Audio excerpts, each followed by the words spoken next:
इंडोस TV वेख रहे सारे दर्शकों का स्वागत है। मैं सिमर अग्रवाल लैके हाजिर आज ਦੀਆਂ खास खबरां शुरू करने तो पहला नजर मारदे ਅੱਜ ਦੀਆਂ सुर्खियां दे। ਕਾਮਰੇਡ ਬਲਵਿੰਦਰ ਸਿੰਘ ਦੇ ਕਤਲ ਮਾਮਲੇ ਵਿੱਚ ਪੁਲਿਸ ਦੇ ਹੱਥ ਲੱਗੀ ਵੱਡੀ ਸਫਲਤਾ, 8 ਦੋਸ਼ੀ ਗ੍ਰਿਫਤਾਰ। ਸੂਤਰਾਂ ਦੇ ਹਵਾਲੇ ਤੋਂ ਖਬਰ ਦੋਸ਼ੀ ਗੈਂਗਸਟਰਾਂ ਨਾਲ ਸੀ ਸੰਪਰਕ 'ਚ। ਬੀਬੀ ਜਗੀਰ ਕੌਰ ਪ੍ਰਧਾਨ ਸ਼੍ਰੋਮਣੀ ਅਕਾਲੀ ਵਿੰਗ ਨੇ ਗੜਸ਼ੰਕਰ ਵਿਖੇ ਕੀਤੀ ਸ਼ਿਰਕਤ। ਕਿਹਾ ਕੇਂਦਰ ਸਰਕਾਰ ਨੇ ਕਿਸਾਨ ਵਿਰੋਧੀ ਖੇਤੀ ਬਿੱਲ ਪਾਸ ਕਰ ਵੱਢਿਆ ਕਿਸਾਨਾਂ ਦਾ ਗਲਾ। परिवार वालों पुलिस स्टेशन के बाहर किया गया प्रदर्शन। निजी होटल की लिफ्ट च युवक की हुई सी मौत। होटल वालों खिलाफ कार्रवाई न करने के लगाए इल्जाम। हुण खबरां विस्तार नाल। बीते दिन ही शोरे चक्कर कामरेड बलविंदर सिंह भीखीवीर दी कुछ अणपछाते व्यक्तियों ने घर विच दाखिल होके उन्हां नूं गोलियां मार के कतल कर दिता गया सी, जिस तो बाद पंजाब दे मुख मंत्री ने सख्त एक्शन लैंदे होए इस ते SIT दा गठन किया गया ਅਤੇ ਪੁਲਿਸ ਵੱਲੋਂ ਇਸ ਦੀ ਬਰੀਕੀ ਨਾਲ ਛਾਣਬੀਨ ਕਰਦੇ ਹੋਏ 8 ਵਿਅਕਤੀਆਂ ਨੂੰ ਇਸ ਮਾਮਲੇ ਵਿੱਚ ਗ੍ਰਿਫਤਾਰ ਕੀਤਾ ਹੈ। गिरफ्तार किए गए व्यक्तियों वालों की गई पुष्टि अनुसार ब्यास दरिया के नजदीक तो वरते गए मोटरसाइकिल ते पार्ट्स भी पुलिस वालों बरामद कर ले गए ने, जिन्हां विचों कल 7 दोषियों नूं अते अज एक दोषी नूं पट्टीकोट विखे पेश कर 3 दिन का रिमांड हासिल कर लिया गया है। दस दें कि पुलिस वालों फिलहाल अजे तक कोई भी खुलासा नहीं किया जा रहा, पर सब डिवीजन भीखीविंड के DSP राजबीर सिंह वालों यह पुष्टि कर दी गई है कि 8 व्यक्ति इस मामले विच गिरफ्तार हो चुके ने। सूत्रां दे हवाले तो खबर यह भी है कि यह व्यक्तियों के गैंगस्टरां नाल सीधे ते सीधे संपर्क होने के संकेत लाए जा रहे हैं। उत्थे ही कामरेड बलविंदर सिंह कतल मामले की साजिश जेल विचों रची जाण दी भी सूत्रां दे हवाले तो खबर प्राप्त हो रही है। सर ਜਿਹੜਾ ਬੰਦਾ ਫੜਿਆ ਕੀ ਨਾਂ ਕੀ ਹੈ ਸਾਰੇ ਦਾ ਤੇ ਕਿੱਥੋਂ ਲੈ ਗਏ? देखो ਇਹਦੇ ਬਾਰੇ ਨਾ ਇਹ ਤਫਤੀਸ਼ ਬੜੀ ਤੁਹਾਨੂੰ ਪਤਾ ਹੀ ਹੈ, ਤੁਸੀਂ ਜਾਣਦੇ ਹੀ ਜੇ ਇਹ ਇੱਕ ਬੜੀ ਅਹਿਮ ਤਫਤੀਸ਼ ਹੈ, ਠੀਕ ਹੈ ਨਾ। ਇਹਦੇ ਵਿੱਚ ਅਸੀਂ ਤੁਹਾਨੂੰ ਕੁਝ ਵੀ ਅਜੇ ਖੁਲਾਸਾ ਨਹੀਂ ਕਰ ਸਕਦੇ, ਸਾਰਾ ਕੁਝ ਜਿਹੜਾ ਵਾ ਸਾਰਾ ਇਕੱਠਾ ਹੀ ਦੱਸਾਂਗੇ। ਸਰ ਨਾਮ ਕੀ ਹੈ ਕਹਿੰਦਾ? ਹਾਂਜੀ ਨਾਮ ਕੀ ਹੈ ਸਰ? ਇਹਦਾ ਨਾਮ ਹੈਗਾ ਵਾ ਸਤਰਾਜ ਸਿੰਘ। ਸਰ ਕਾਮਰੇਡ ਬਲਵਿੰਦਰ ਸਿੰਘ ਦੇ ਕੇਸ 'ਚ ਲੈ ਕੇ ਆਏ ਹੋ? ਹਾਂਜੀ ਕਿੰਨੇ ਫਰ ਹੁਣ ਤੱਕ ਬੰਦੇ ਫੜੇ ਗਏ ਸਰ? ਹੁਣ ਟੋਟਲ 8 ਬੰਦੇ ਅਰੈਸਟ ਹੋਏ। ਇਹ ਪ੍ਰੋਟੈਕਸ਼ਨ ਵੰਡ ਤੇ ਕਿੰਨੇ ਲਿਆਂਦੇ ਆ ਤੇ ਵੈਸੇ ਮੁਲਜ਼ਮ ਕਿੰਨੇ ਫੜੇ ਗਏ? ਹਾਂਜੀ ਉਹ ਤੁਹਾਨੂੰ ਅਸੀਂ ਕਿਹਾ ਸਾਡੀ ਇਨਵੈਸਟੀਗੇਸ਼ਨ ਦਾ ਹਿੱਸਾ ਹੈ। ਅਜੇ ਮਤਲਬ ਅਸੀਂ ਇਹਦੇ ਬਾਰੇ ਅਜੇ ਬਹੁਤਾ ਡਿਸਕਲੋਜ਼ ਨਹੀਂ ਕਰ ਸਕਦੇ, ਸਾਡੀ ਤਫਤੀਸ਼ ਪ੍ਰਭਾਵਿਤ ਹੋ ਸਕਦੀ ਹੈ ਤੇ ਤੁਹਾਨੂੰ ਵੀ ਪਤਾ ਵੀ ਇਹ ਅਹਿਮ ਮੁੱਦਾ ਵਾ, ਪਰ ਅਸੀਂ ਜਿਹੜੇ ਬਿਲਕੁਲ ਸਹੀ ਡਾਇਰੈਕਸ਼ਨ ਤੇ ਜਾ ਰਹੇ ਹਾਂ। ਠੀਕ ਹੈ ਜੀ, ਮਾਮਲਾ ਹੱਲ ਹੋਣ ਦੇ ਨੇੜੇ ਬਿਲਕੁਲ। ਸਰ ਕੋਈ ਹਥਿਆਰ ਵਗੈਰਾ ਫੜਿਆ ਗਿਆ ਕੋਈ ਕਿ ਨਹੀਂ ਅਜੇ ਤੱਕ? ਤੁਹਾਨੂੰ ਕਿਹਾ ਅਸੀਂ ਸਾਰਾ ਕੁਝ ਦੱਸਾਂਗੇ ਕੱਲ੍ਹ ਤੱਕ। ਭਾਰਤ ਸਰਕਾਰ ਨੇ ਤਾਨਾਸ਼ਾਹੀ ਤਰੀਕੇ ਦੇ ਨਾਲ ਅਜਿਹੇ ਖੇਤੀਬਾੜੀ ਬਿੱਲ ਪਾਸ ਕਰ ਦਿੱਤੇ ਨੇ ਜਿਨ੍ਹਾਂ ਦੇ ਨਾਲ ਕਿਸਾਨਾਂ ਦਾ ਗਲਾ ਵੱਢ ਕੇ ਰੱਖ ਦਿੱਤਾ ਹੈ। ਇਹ ਕਹਿਣਾ ਹੈ ਬੀਬੀ ਜਗੀਰ ਕੌਰ ਪ੍ਰਧਾਨ ਸ਼੍ਰੋਮਣੀ ਅਕਾਲੀ ਇਸਤਰੀ ਵਿੰਗ ਅਤੇ ਸਾਬਕਾ ਕੈਬਨਿਟ ਮੰਤਰੀ ਸ਼੍ਰੋਮਣੀ ਅਕਾਲੀ ਦਲ ਦਾ, ਜੋ ਗੜਸ਼ੰਕਰ ਦੇ ਭਾਈ ਤਿਲਕੂ ਗੁਰਦੁਆਰਾ ਵਿਖੇ 9 ਨਵੰਬਰ ਨੂੰ ਫਗਵਾੜਾ ਵਿਖੇ ਰੋਸ ਧਰਨੇ ਬਾਰੇ ਵਿਚਾਰ ਕਰਨ ਲਈ ਰੱਖੀ ਹੋਈ ਮੀਟਿੰਗ ਵਿੱਚ ਵਿਸ਼ੇਸ਼ ਤੌਰ ਤੇ ਪੁੱਜੇ ਹੋਏ ਸੀ। इस मौके बीबी जगीर कौर ने कहा कि सेंटर दी BJP सरकार ने खेतीबाड़ी बिल पास करके हर एक वर्ग नूं प्रभावित करके रख दिता है अते पंजाब दी कांग्रेस सरकार वालों SC विद्यार्थियों दे स्कॉलरशिप दे पैसे अपने कोल रख ले, जिस करके SC विद्यार्थियों दे भविख नूं खराब करके रख दिता गया ਅਤੇ ਪੰਜਾਬ ਸਰਕਾਰ ਨੇ ਘੁਟਾਲੇ ਵਿੱਚ ਸ਼ਾਮਿਲ ਮੰਤਰੀ ਨੂੰ ਪੰਜਾਬ ਸਰਕਾਰ ਨੇ ਕਲੀਨ ਚਿੱਟ ਦੇ ਦਿੱਤੀ ਹੈ, ਜਿਸ ਕਰਕੇ ਉਹ ਫਗਵਾੜਾ ਵਿਖੇ ਡਾਇਰੈਕਟਰ ਅਤੇ MLA ਬਲਵਿੰਦਰ ਸਿੰਘ ਦੀ ਰਿਹਾਇਸ਼ ਦਾ ਘਿਰਾਓ ਕਰਨ ਜਾ ਰਹੇ ਨੇ। ਬੀਬੀ ਜਗੀਰ ਕੌਰ ਨੇ ਕਿਹਾ ਕਿ BJP ਸਰਕਾਰ ਵੱਲੋਂ ਲਗਾਤਾਰ ਕਿਸਾਨ ਵਿਰੋਧੀ ਬਿੱਲ ਪਾਸ ਕਰਕੇ ਦੇਸ਼ ਨੂੰ ਸੰਕਟ ਵਿੱਚ ਡੋਬਿਆ ਜਾ ਰਿਹਾ ਹੈ। देखो भारत सरकार ने बड़े तानाशाही ढंग के नाल 3 बिल ऐसे पास किए है जिहड़ा किसान का गला वढ़ के रख दिता, जिहदे नाल खेत का मजदूर भी मरदा, जिन्ना व्यापारी भी मरदा, जिन्ना पंजाब की आर्थिकता ते देश की आर्थिकता ते बड़ा वड्डा बोझ पैंदा ते खत्म होंदी है। सो मैं समझदी हाँ कि एडा वड्डा पाप किया पंजाब के लोगों नाल और देश के लोगों के नाल। एक तो उहदे विरोध विच ਜਿਹੜੀ ਰੈਲੀ ਅਸੀਂ ਰੱਖਦੇ ਹਾਂ ਰੋਸ ਦੇ ਵਿੱਚ, ਦੂਜੀ ਜਿਹੜੀ ਹੈ ਕਿ SC BC ਬੱਚਿਆਂ ਦੇ ਜੋ ਸਕਾਲਰਸ਼ਿਪ ਸੀ ਉਹ ਪੰਜਾਬ ਸਰਕਾਰ ਨੇ ਆਪ ਵਰਤ ਲਏ, ਲੇਕਿਨ ਉਹਨਾਂ ਦੇ ਕਾਲਜਾਂ ਵਿੱਚ ਯੂਨੀਵਰਸਿਟੀ ਜਮ੍ਹਾਂ ਨਹੀਂ ਕਰਾਏ, ਜਿਨ੍ਹਾਂ ਨੂੰ ਸਰਟੀਫਿਕੇਟ ਨਹੀਂ ਮਿਲੇ, ਜਿਨ੍ਹਾਂ ਦੀ ਪੜ੍ਹਾਈ ਜਿਹੜੀ ਉਹ ਰੁਕ ਗਈ, ਜਿਹਦੇ ਨਾਲ ਉਹਨਾਂ ਦਾ ਭਵਿੱਖ ਖਤਮ ਹੋ ਗਿਆ, ਉਹਨਾਂ ਦੀ ਜ਼ਿੰਦਗੀ ਦਾ ਬੜਾ ਵੱਡਾ ਖਿਲਵਾੜ ਹੋਇਆ। ਉਹ ਜਿਹੜੇ ਮੰਤਰੀ ਨੇ ਕੀਤਾ ਸੀਗਾ 65 ਕਰੋੜ ਦਾ ਘਪਲਾ, ਉਹਨੂੰ ਉਸ ਮੰਤਰੀ ਦਾ ਕੱਲ੍ਹ ਘਿਰਾਓ ਕੀਤਾ ਸੀਗਾ ਸ਼੍ਰੋਮਣੀ ਅਕਾਲੀ ਦਲ ਨੇ, ਉੱਥੇ ਧਰਨਾ ਦਿੱਤਾ। ਔਰ ਜਿਹੜਾ ਡਾਇਰੈਕਟਰ ਬਲਵਿੰਦਰ ਸਿੰਘ ਜੀ MLA ਫਗਵਾੜਾ, ਇਹ ਸ਼ਹਿਰ ਇਸ ਕਰਕੇ ਚੁਣਿਆ ਕਿ ਉਹ ਉੱਥੇ ਦਾ MLA ਹੈ, ਉਹਦੇ ਵੀ ਕੰਨ ਖੋਲ੍ਹਣ ਲਈ ਲੋਕਾਂ ਦੇ, ਤੇ ਉਹਦਾ ਜਿਹੜਾ ਰੋਸ ਇਸ ਲਈ ਜ਼ਾਹਰ ਕਰ ਰਹੇ ਹੈ ਕਿ ਇਹਨਾਂ ਲੋਕਾਂ ਨੂੰ ਜਿਹੜੀ ਕਲੀਨ ਚਿੱਟ ਦਿੱਤੀ ਹੈ ਉਹਦੀ ਥਾਂ ਦੇ ਉੱਤੇ ਇਹਨਾਂ ਦੇ ਪਰਚੇ ਦਰਜ ਕੀਤੇ ਜਾਣ ਜਿਹੜਾ ਬੱਚਿਆਂ ਦਾ ਪਾਪ ਕੀਤਾ, ਐਡਾ ਵੱਡਾ ਘੋਰ ਪਾਪ ਕੀਤਾ, ਉਹਨਾਂ ਦੀ ਜ਼ਿੰਦਗੀ ਤਬਾਹ ਕੀਤੀ ਹੈ, ਉਹਨਾਂ ਨੂੰ ਇਨਸਾਫ ਮਿਲ ਸਕੇ। ਬੀਤੇ ਦਿਨੀ ਅੰਮ੍ਰਿਤਸਰ ਦੇ ਇੱਕ ਨਿੱਜੀ ਹੋਟਲ ਵਿੱਚ ਇੱਕ ਸਿਕਿਉਰਿਟੀ ਗਾਰਡ ਦੀ ਲਿਫਟ 'ਚ ਆਉਣ ਕਰਕੇ ਮੌਤ ਹੋਈ ਸੀ, ਜਿਸ ਤੋਂ ਬਾਅਦ ਪਰਿਵਾਰ ਵਾਲਿਆਂ ਨੇ ਇਲਜ਼ਾਮ ਲਗਾਇਆ ਸੀ ਕਿ ਉਹਨਾਂ ਦੇ ਬੇਟੇ ਦੀ ਮੌਤ ਦੇ ਪਿੱਛੇ ਹੋਟਲ ਦੇ ਲੋਕਾਂ ਦਾ ਹੀ ਹੱਥ ਹੈ। ਦੂਜੇ ਪਾਸੇ ਗੱਲ ਕੀਤੀ ਜਾਵੇ ਤਾਂ ਬੀਤੇ ਦਿਨ ਪੁਲਿਸ ਵੱਲੋਂ ਵੀ ਉਸ ਉੱਤੇ ਕਾਰਵਾਈ ਕਰਦੇ ਹੋਏ ਮਾਮਲਾ ਦਰਜ ਕਰਨ ਦੀ ਗੱਲ ਕਹੀ ਗਈ ਸੀ, ਪਰ ਅੱਜ ਰੋਸ 'ਚ ਚੱਲਦਿਆਂ ਪਰਿਵਾਰ ਵੱਲੋਂ ਅੰਮ੍ਰਿਤਸਰ ਦੇ ਰਣਜੀਤ ਐਵੇਨਿਊ ਚੌਂਕੀ ਦੇ ਬਾਹਰ ਪ੍ਰਦਰਸ਼ਨ ਕੀਤਾ ਗਿਆ ਅਤੇ ਕਿਹਾ ਗਿਆ ਕਿ ਪੁਲਿਸ ਵੱਲੋਂ ਆਰੋਪੀਆਂ ਦੇ ਖਿਲਾਫ ਕਾਰਵਾਈ ਨਹੀਂ ਕੀਤੀ ਗਈ। ਉਹਨਾਂ ਨੇ ਕਿਹਾ ਕਿ ਅਸੀਂ ਮੰਗ ਕਰਦੇ ਹਾਂ ਕਿ ਉਹਨਾਂ ਦੇ ਖਿਲਾਫ ਮਾਮਲਾ ਦਰਜ ਕੀਤਾ ਜਾਵੇ। ਉੱਥੇ ਹੀ ਪਰਿਵਾਰ ਦੇ ਮੈਂਬਰਾਂ ਦਾ ਕਹਿਣਾ ਹੈ ਕਿ ਅਸੀਂ ਉਹਨਾਂ ਆਰੋਪੀਆਂ ਦੇ ਖਿਲਾਫ ਕਾਰਵਾਈ ਕਰਾ ਕੇ ਹੀ ਛੱਡਾਂਗੇ। ਹਾਂਜੀ ਭਾਜੀ, ਕੀ ਨਾਮ ਜੀ ਤੁਹਾਡਾ? ਮੇਰਾ ਨਾਮ ਨਿਰਮਲ ਸਿੰਘ ਆ। ਹਾਂਜੀ, ਮੇਰਾ ਬੱਚਾ ਸਤਵੀਰ ਸਿੰਘ ਮੇਰਾ ਭਤੀਜਾ ਸੀਗਾ। ਤੁਹਾਡੇ ਰਗ ਬਰਾਬਰ ਦੇ 30-31 ਸਾਲ ਦੀ ਉਮਰ ਸੀ ਉਹਦੀ, ਤੇ ਇਸ ਹੋਟਲ ਮਾਲਕ ਨੇ, ਮੈਨੇਜਰ ਨੇ, ਤੇ ਨਾਲ ਉਹਦਾ ਨਾਮ ਗੁਰਜੀਤ ਸਿੰਘ ਆ, ਮਾਲਕ ਦਾ ਨਾਮ ਗੁਰਵਿੰਦਰ ਸਿੰਘ ਨੇ ਖੁਦ ਵੇਖੋ ਐਂਬੂਲੈਂਸਾਂ ਨੇ ਸਾਡੇ ਦੇਸ਼ ਵਿੱਚ ਸਪੈਸ਼ਲ ਲੋਕਾਂ ਨੇ ਆਏ ਜਾਨ ਬਚਾਉਣ ਵਾਲੇ ਦਸਤੇ। ਉਹ ਜੇ ਬੱਚੇ ਮੇਰੇ ਨੂੰ ਟੁੱਕ ਕੇ ਤੁਸੀਂ ਲਿਫਟ 'ਚ ਪਾ ਦੋਗੇ ਤੇ ਕਹੋਗੇ ਲਿਫਟ ਟੁੱਟ ਗਈ, ਡਿੱਗ ਗਿਆ, ਬੱਚਾ ਮਰ ਗਿਆ। ਉਸ ਤੋਂ ਬਾਅਦ ਤੁਸੀਂ ਇਹ ਕਹੋਗੇ ਪੁਲਿਸ ਕਹੀ ਜਾਵੇ ਸੜਕਾਂ ਹਾਦਸਾ ਹੋ ਗਿਆ, ਪੁਲਿਸ ਕਹੀ ਜਾਵੇ ਹਾਦਸਾ ਹੋ ਗਿਆ। 24 ਘੰਟੇ ਤੋਂ ਵੱਧ ਸਮਾਂ ਹੋ ਗਿਆ, ਕੋਈ ਪਰਚਾ ਨਹੀਂ ਦਰਜ ਹੋਣ ਡਿਆ, ਕੋਈ ਕੁਛ ਨਹੀਂ ਹੋਣ ਡਿਆ। ਹੁਣ ਪੁਲਿਸ ਹੁਣ ਆਪਣੇ DSP ਸਾਹਿਬ ਉਹਨਾਂ ਨੇ ਕਿਹਾ ਵੀ ਪਰਚਾ ਤੁਹਾਡਾ ਦਰਜ ਕਰ ਦਿੰਦੇ ਆ, ਪਰ ਹਾਲੇ ਵੀ ਕੋਈ ਪਤਾ ਨਹੀਂ ਸਾਨੂੰ ਕਿਹੜੀ ਖੁੱਡੇ ਲੈਣ 'ਚ ਸੁੱਟਣਾ ਆ, ਕਿਹੜੀ ਇਹੋ ਜਿਹੀ ਧਾਰਾ ਪੁਲਿਸ ਨੇ ਲਾ ਦੇਣੀ ਆ ਵੀ ਕੀ ਕਰ ਦੇਣੀ ਆ। ਉਹਨੂੰ ਟੁੱਕਿਆ, ਉਹਨੂੰ ਬੱਚੇ ਨੂੰ ਟੁੱਕਿਆ, ਉਹਨੂੰ ਟੁੱਕਿਆ ਗਿਆ ਬੱਚੇ ਨੂੰ। ਲਾਤੋਂ ਦੀ ਵੇਖੋ ਜਾ ਕੇ, ਮੈਂ ਨਾਲ ਚੱਲਦਾ ਤੁਹਾਡੇ, ਤੁਸੀਂ ਵੇਖੋ, ਤੁਸੀਂ ਆ ਜਾਓ ਇੱਥੇ ਸਿਵਲ ਹਸਪੀਟਲ, ਲਾਸ਼ ਵੇਖੋ, ਬੱਚੇ ਨੂੰ ਕਿਰਪਾਨਾਂ ਨਾਲ ਟੁੱਕ ਕੇ ਗਲ 'ਚ ਫਾਹ ਦੇ ਕੇ ਆ ਇੱਥੇ ਸਾਰਾ ਸੁੱਜਾ ਹੈ, ਉਹਦਾ ਨਿਸ਼ਾਨ ਇੱਥੇ ਕਾਲੇ ਰੰਗ ਦਾ, ਤੁਸੀਂ ਵੇਖੋ ਜਾ ਕੇ। ਰੰਜਿਸ਼ ਕੀ ਹੈ, ਕਿਉਂ ਮਾਰਿਆ ਗਿਆ ਜੀ? ਇਹ ਹੁਣ ਪਤਾ ਨਹੀਂ ਅੰਦਰ ਕਿਹੜੀ ਮਿਲੀ ਭੂਤ ਹੋਈ ਆ। ਇਹ ਜਾਣਦੇ ਆ ਜਾਂ ਪੁਲਿਸ ਜਾਣਦੀ ਜਾਂ ਕੁਛ। ਪੁਲਿਸ ਸਾਨੂੰ ਉਲਟੀਆਂ ਧਮਕੀਆਂ ਲਾਈ ਜਾਂਦੀ ਆ ਕਿ ਅਸੀਂ ਜੇ ਤੁਸੀਂ ਧਰਨਾ ਲਾਓਗੇ, ਲਾਸ਼ ਸੜਕ 'ਚ ਲਿਆਓਗੇ ਤੇ ਤੁਹਾਡੀਆਂ ਵੀ ਲਾਸ਼ਾਂ ਵਿਛਾਵਾਂਗੇ। ਦੂਜੇ ਪਾਸੇ ਪੁਲਿਸ ਨੇ ਕਿਹਾ ਕਿ ਅਸੀਂ ਮਾਮਲਾ ਦਰਜ ਕਰ ਲਿਆ ਗਿਆ ਹੈ। ਜੋ CCTV ਕੈਮਰਾ ਜੋ ਕਿ ਲਿਫਟ ਵਾਲੇ ਪਾਸੇ ਸੀ, ਉਹ ਕੈਮਰਾ ਨਹੀਂ ਚੱਲ ਰਿਹਾ ਸੀ। ਹਾਲਾਂਕਿ ਉਹਨਾਂ ਨੇ ਕਿਹਾ ਕਿ ਬਾਕੀ ਸਾਰੇ ਕੈਮਰੇ ਚੱਲ ਰਹੇ ਨੇ, ਪਰ ਜੋ ਉਹਨਾਂ ਵੱਲੋਂ ਇਹ ਜਾਣਕਾਰੀ ਲੁਕਾਈ ਜਾ ਰਹੀ ਹੈ, ਇਸ ਖਿਲਾਫ ਵੀ ਮਾਮਲਾ ਦਰਜ ਕਰ ਦਿੱਤਾ ਗਿਆ। ਹੁਣ ਜਲਦ ਤੋਂ ਜਲਦ ਉਹਨਾਂ ਦੇ ਖਿਲਾਫ ਕਾਰਵਾਈ ਵੀ ਕੀਤੀ ਜਾਵੇਗੀ। ਵੈਸਟਰਨ ਹੋਟਲ ਦੇ ਵਿੱਚ ਇੱਕ ਸਿਕਿਉਰਿਟੀ ਗਾਰਡ ਵਜੋਂ ਨੌਕਰੀ ਕਰਦਾ ਸਤਵੀਰ ਸਿੰਘ, ਉਹਦੀ ਲਿਫਟ ਦੇ ਵਿੱਚ ਡੈਥ ਹੋ ਗਈ ਸੀ। ਉਹ ਇਨਸੀਡੈਂਟ ਕੱਲ੍ਹ ਹੋਇਆ ਸੀ। ਉਹਨਾਂ ਨਾਲ ਉਹਦੀ ਹਸਪਤਾਲ ਲੈ ਕੇ ਜਿਹਨਾਂ ਬਰੌਡ ਡੈਡ ਹਸਪਤਾਲ ਨੇ ਗਿਆ, ਬਰੌਡ ਡੈਡ। ਉਸ ਤੋਂ ਬਾਅਦ ਇਹ ਕਾਰਵਾਈ ਕੀਤਾ, ਇਹਨਾਂ ਦਾ ਬਿਆਨ ਲਿਖਿਆ, ਬਿਆਨ ਲਿਖ ਕੇ ਮੁਕੱਦਮਾ ਦਰਜ ਕਰਕੇ ਕੋਈ ਇਨਵੈਸਟੀਗੇਸ਼ਨ ਦੀ ਕਾਰਵਾਈ ਕਰ ਰਹੀ। ਪਰਚਾ ਦਰਜ ਹੋਇਆ ਤਾਂ ਧਰਨਾ ਲਾਇਆ? ਧਰਨਾ ਉਹਨਾਂ ਨੇ ਲਾਇਆ, ਧਰਨਾ ਆਪਣਾ ਨਿਆਂ ਲੈਣ ਵਾਸਤੇ, ਸਾਨੂੰ ਇਨਸਾਫ ਦੀ ਮੰਗ ਕਰਦੇ ਤੇ ਜੋ ਉਹਨਾਂ ਦੀ ਮੰਗ ਹੈ ਜਾਂ ਜਿਹੜੀ ਇਨਵੈਸਟੀਗੇਸ਼ਨ ਉਹ ਪੁਲਿਸ ਪਹਿਲਾਂ ਹੀ ਕਰ ਰਹੀ ਹੈ, ਕੱਲ੍ਹ ਤੋਂ ਹੀ ਕਰ ਰਹੀ ਹੈ। ਤੇ ਹੁਣ ਜਿਹੜੀ FIR ਅਸੀਂ ਦਰਜ ਕੀਤੀ ਹੈ, FIR 304 IPC ਦਾ ਦਰਜ ਕਰਕੇ ਅੱਗੋਂ ਦੀ ਤਫਤੀਸ਼ ਕਰ ਰਹੇ ਹਾਂ। ਪਿਛਲੇ ਦਿਨੀ ਜ਼ਿਲ੍ਹਾ ਤਰਨਤਾਰਨ ਦੇ ਅਧੀਨ ਆਉਂਦੇ ਵੱਖ-ਵੱਖ ਪਿੰਡਾਂ ਦੇ ਵਿਅਕਤੀਆਂ ਦੀ ਜ਼ਹਿਰੀਲੀ ਸ਼ਰਾਬ ਪੀਣ ਨਾਲ ਮੌਤ ਹੋ ਗਈ ਸੀ ਅਤੇ ਕਈ ਵਿਅਕਤੀਆਂ ਦੀ ਅੱਖਾਂ ਦੀ ਰੋਸ਼ਨੀ ਵੀ ਚਲੀ ਗਈ ਸੀ। ਹਲਕਾ ਬਾਬਾ ਬਕਾਲਾ ਦੇ ਅਧੀਨ ਆਉਂਦੇ ਪਿੰਡ ਮੁਗਲਾਣੀ ਵਿਖੇ ਸ਼੍ਰੋਮਣੀ ਅਕਾਲੀ ਦਲ ਦੇ ਸਾਬਕਾ ਵਿਧਾਇਕ ਮਨਜੀਤ ਸਿੰਘ ਮੰਨਾ ਵੱਲੋਂ ਪੀੜਤ ਪਰਿਵਾਰਾਂ ਦੀ ਮਾਲੀ ਮਦਦ ਕੀਤੀ ਗਈ। ਇਸ ਮੌਕੇ ਪੀੜਤ ਪਰਿਵਾਰ ਨੇ ਪੱਤਰਕਾਰਾਂ ਨਾਲ ਗੱਲਬਾਤ ਕਰਦੇ ਕਿਹਾ ਕਿ ਉਹਨਾਂ ਦੀ ਕਾਂਗਰਸ ਸਰਕਾਰ ਵੱਲੋਂ ਕੋਈ ਵੀ ਸਾਰ ਨਹੀਂ ਲਈ ਗਈ ਅਤੇ ਨਾ ਹੀ ਉਹਨਾਂ ਦੀ ਕੋਈ ਵੀ ਮਦਦ ਕੀਤੀ ਗਈ ਹੈ ਅਤੇ ਅੱਜ ਸਾਬਕਾ ਵਿਧਾਇਕ ਮੰਨਾ ਵੱਲੋਂ ਉਹਨਾਂ ਦੀ ਮਾਲੀ ਮਦਦ ਕੀਤੀ ਗਈ ਅਤੇ ਉਹ ਉਹਨਾਂ ਦੇ ਧੰਨਵਾਦੀ ਨੇ। ਗੁਰਦਿਆਲ ਸਿੰਘ ਤੁਹਾਡੀ ਅੱਖਾਂ ਦੀ ਰੋਸ਼ਨੀ ਕਿੱਦਾਂ ਗਈ? ਸ਼ਰਾਬ ਪੀਣ ਦੇ ਕਾਰਨ ਗਈ ਜ਼ਹਿਰੀਲੀ ਜਿਹੜੀ। ਉਸ ਤੋਂ ਬਾਅਦ ਕੋਈ ਸਰਕਾਰ ਨੇ ਤੁਹਾਡੀ ਸਾਰ ਲਈ ਆਣ ਕੇ? ਨਹੀਂ ਜੀ, ਕਿਸੇ ਨੇ ਸਾਰ ਨਹੀਂ ਲਈ ਸਾਡੀ। ਅੱਜ ਤੁਹਾਡੇ ਗ੍ਰਹਿ ਵਿਖੇ ਕੌਣ ਆਇਆ ਤੇ ਕਿਹਨੇ ਮਦਦ ਕੀਤੀ ਤੁਹਾਡੀ? ਹਾਂਜੀ, ਅੱਜ ਸਾਡੇ ਸਾਬਕਾ MLA ਸਾਹਿਬ ਮੰਨਾ ਸਾਹਿਬ ਜੀ ਆਏ ਆ। ਹਾਂਜੀ, ਉਹਨਾਂ ਨੇ ਸਾਡੀ ਸਹਾਇਤਾ ਕੀਤੀ ਹੈ ਜੀ ਆਣ ਕੇ। ਕੀ ਕਹਿਣਾ ਚਾਹੋਗੇ? ਅਸੀਂ ਬਹੁਤ ਬਹੁਤ ਧੰਨਵਾਦ ਕਰਦੇ ਹਾਂ ਜੀ, ਉਹਨਾਂ ਨੇ ਸਾਡੀ ਬਾਂਹ ਫੜੀ ਆਣ ਕੇ ਸਹਾਇਤਾ ਕੀਤੀ ਆ। ਹੋਰ ਕਿਸੇ ਸਰਕਾਰ ਨੇ ਸਾਨੂੰ ਨਹੀਂ ਪੁੱਛਿਆ ਜੀ, ਕਿਸੇ ਕਾਂਗਰਸੀ ਨੇ ਨਹੀਂ ਪੁੱਛਿਆ, ਕਿਸੇ ਨੇ ਹੋਰ ਨੇ ਨਹੀਂ ਪੁੱਛਿਆ। ਆਪਣਾ ਬਲਵੰਤ ਸਿੰਘ ਜੀ। ਕੀ ਗੱਲ ਹੋਈ? ਸ਼ਰਾਬ ਪੀਣਾ ਹੈ ਸਰ, ਨਿਗਾਹ ਬੰਦ ਹੋ ਗਈ। ਹੁਣ ਦੇਖਦਾ ਨਹੀਂ ਬਿਲਕੁਲ ਵੀ? ਨਹੀਂ ਸਰ।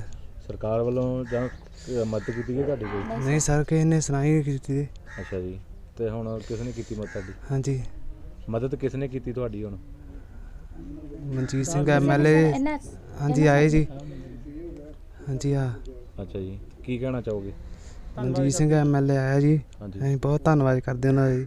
ਦੂਜੇ ਪਾਸੇ ਸਾਬਕਾ ਵਿਧਾਇਕ ਮਨਜੀਤ ਸਿੰਘ ਮੰਨਾ ਨੇ ਕਿਹਾ ਕਿ ਉਹਨਾਂ ਵੱਲੋਂ ਇਹਨਾਂ ਗਰੀਬ ਪਰਿਵਾਰਾਂ ਦੀ ਹਰ ਪਾਸੋਂ ਮਦਦ ਕੀਤੀ ਜਾਵੇਗੀ ਤੇ ਉਹ ਹਰ ਵਕਤ ਉਹਨਾਂ ਦੇ ਮੋਢੇ ਨਾਲ ਮੋਢਾ ਜੋੜ ਕੇ ਖੜੇ ਰਹਿਣਗੇ। ਬੜੇ ਦੁੱਖ ਨਾਲ ਕਹਿਣਾ ਪੈ ਰਿਹਾ ਕਿ ਪਿਛਲੇ ਦਿਨਾਂ ਦੌਰਾਨ ਜੋ ਜ਼ਹਿਰੀਲੀ ਸ਼ਰਾਬ ਪੀਣ ਦੇ ਨਾਲ ਨਗਰ ਮੁਗਲਾਣੀ ਦੇ ਵਿੱਚ 4 ਮੌਤਾਂ ਹੋਈਆਂ ਤੇ 2 ਸਾਡੇ ਨੌਜਵਾਨ ਵੀਰਾਂ ਦੀ ਨਿਗਾਹ ਜਿਹੜੀ ਚਲੇਗੀ।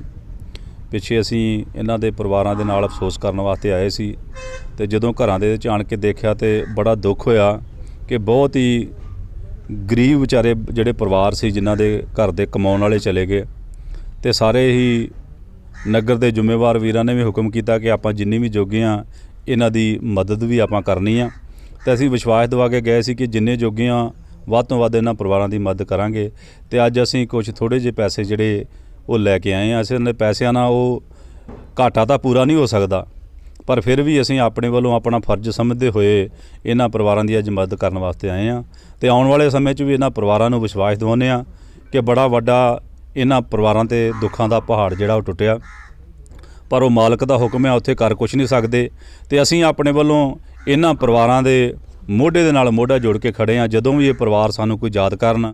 ਸਾਬਕਾ ਮਾਲ ਅਤੇ ਮੁੜ ਵਸੇਬਾ ਮੰਤਰੀ ਪੰਜਾਬ ਅਤੇ ਲੋਕ ਸਭਾ ਮੈਂਬਰ ਮੇਜਰ ਸਿੰਘ ਬੋਕੇ ਇਸ ਫਾਨੀ ਸੰਸਾਰ ਨੂੰ ਅਲਵਿਦਾ ਆਗੇ ਨੇ। ਉਹ 93 ਸਾਲ ਦੇ ਸਨ। ਇਸ ਮੌਕੇ ਪਰਿਵਾਰਕ ਮੈਂਬਰਾਂ ਨੇ ਦੱਸਿਆ ਕਿ ਉਹਨਾਂ ਵੱਲੋਂ SGPC ਦੇ ਵੱਖ-ਵੱਖ ਅਹੁਦਿਆਂ ਸਮੇਤ SGPC ਦੇ ਜਨਰਲ ਸਕੱਤਰ ਅਤੇ ਐਕਟਿੰਗ ਪ੍ਰਧਾਨ ਦੀ ਸੇਵਾ ਵੀ ਨਿਭਾਈ ਹੈ।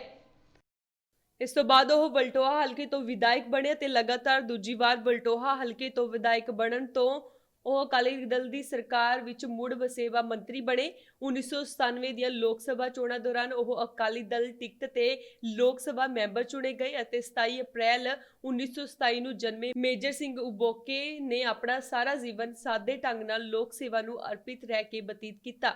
ਇੱਕ ਸ਼੍ਰੋਮਣੀ ਅਕਾਲੀ ਦਲ ਦੀ ਬੁਨਿਆਦ ਸੀ ਜਿਨ੍ਹਾਂ ਨੇ ਸੰਘਰਸ਼ ਕਰਕੇ ਜੇਲ੍ਹਾਂ ਕੱਟ ਕੇ ਲੜਾਈਆਂ ਲੜ ਕੇ ਅਕਾਲੀ ਦਲ ਨੂੰ ਮਜ਼ਬੂਤ ਕੀਤਾ ਸੀਗਾ। ਅੱਜ ਉਹ 93 ਸਾਲ ਦੀ ਉਮਰ ਹੰਢਾ ਕੇ